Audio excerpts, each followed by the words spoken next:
ஓம் வராகி தாயே போற்றி போற்றி.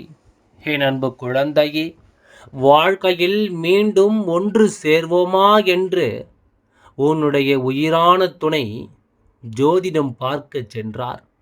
அங்கு உன்னுடைய துணைக்கு அதிர்ச்சி தான் காத்து கொண்டிருந்தது. அங்கு ஜோதிடர் நீயும் உன்னுடைய துணையும் ஒன்றாக சேரத்தான் போகின்றீர்கள். முக்கியமான ஒன்றை நீ ஞாபகத்தில் வைத்துக்கொள். ஏற்கனவே உனக்கு நான் உணர்த்தியும் உள்ளேன். முன் கோபத்தால் நீ எதையாவது பேசிவிடாதே. அது வாக்குவாதத்தில் முடியலாம். கவனமாக இருக்க வேண்டும்.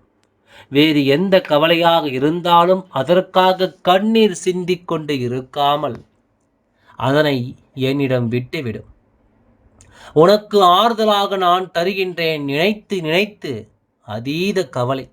என்னால் உடல் ஆரோக்கியத்தை கெடுத்து கொள்ளாதே.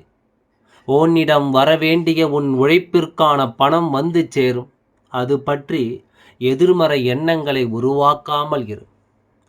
பொறுமையும் அன்பும் உன்னை காக்கும் கவசமாயிருக்கும் பொழுது யோசித்து முடிவு எடு. வெற்றியும் சாத்தியமே. இப்பொழுது உன்னுடைய துணை மீண்டும் உன்னுடன் சேர்வேன் என்று மிகவும் ஆசைப்பட்டு கொண்டிருந்தார். இதனால் ஜோதிடத்தை நாடி சென்றார். அங்கு அவருக்கு அதிர்ச்சிதான் காத்திருந்தது. நீங்கள் பிரிந்திருக்க வேண்டிய அவசியமே இல்லை. நீங்கள் இருவரும் ஒன்றாக சேர்ந்து தான் இருக்க வேண்டும். அதனால் இப்பொழுது உங்களுக்கான வாழ்வை நீங்கள் தொடங்குங்கள் என்று அவர் கூறிவிட்டார். சில உறவுகளுக்காக நீ எவ்வளவு போராடினாய். இப்பொழுது அவர்கள் நினைவில் கூட நீ இல்லை. உன்னோடு இருக்கும் உறவுகளை புரிந்து கொண்டு அவர்களோடு மகிழ்ச்சியாக இரு. பல கவலைகள் வாழ்க்கையில் அர்த்தமற்றது என உனக்கு புரிந்திருக்கும். வாழ்க்கையை கொண்டாட கிடைக்கும் நேரத்தில் கொண்டாடு. அதை விட்டு கவலை என்னும் சிறையில் உன்னை நீயே வைத்து கொள்ளாதே குழந்தையே. கவலைகளை பிடித்து கொண்டு மகிழ்ச்சியை தவறவிடாதே. உற்சாகமாக இரு. மகிழ்ச்சியான நினைவுகளை உண்டாக்கிவிடு. உன் மனதில் இறுக்கங்களை நான் தளர்த்துகின்றேன்.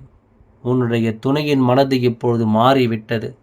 அவர் உன்னிடம் வந்து உன்னுடைய கோபத்தை என்னிடம் விட்டுவிடு, அதை கழட்டி என்னிடம் கொடுத்துவிட்டு பாசத்தை மட்டும் என்னிடம் காமி என்று உன்னிடம் கேட்கப் போகின்றார். நிச்சயம் கோபத்தை தவிர்த்து உன் துணையுடன் சேர்ந்து வாழ முயற்சி செய். உனக்கு என்ன வேண்டும் என்று உன்னை விட பிறருக்கு தெரியாது. அப்படி இருக்கையில் உனக்கு வேண்டியதை ஏன் பிறரிடம் கையேந்தி நிற்கின்றாய்?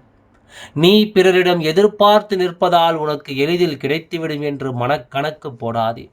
உன்னுடைய முயற்சியை கொண்டு தேடு. நிச்சயம் நடக்கும். இப்பொழுது உன்னுடைய முயற்சியினால் உன் துணை மனம் மாறி உன்னை அழைத்து செல்லப் போகின்றார். சந்தோஷத்தை வரவேற்க சந்தோஷமாக காத்து கொண்டிரு. எல்லாம் நல்லபடியாக நடந்து முடியும். ஓம் வராகி தாயே போற்றி போற்றி. நன்றி, வணக்கம்.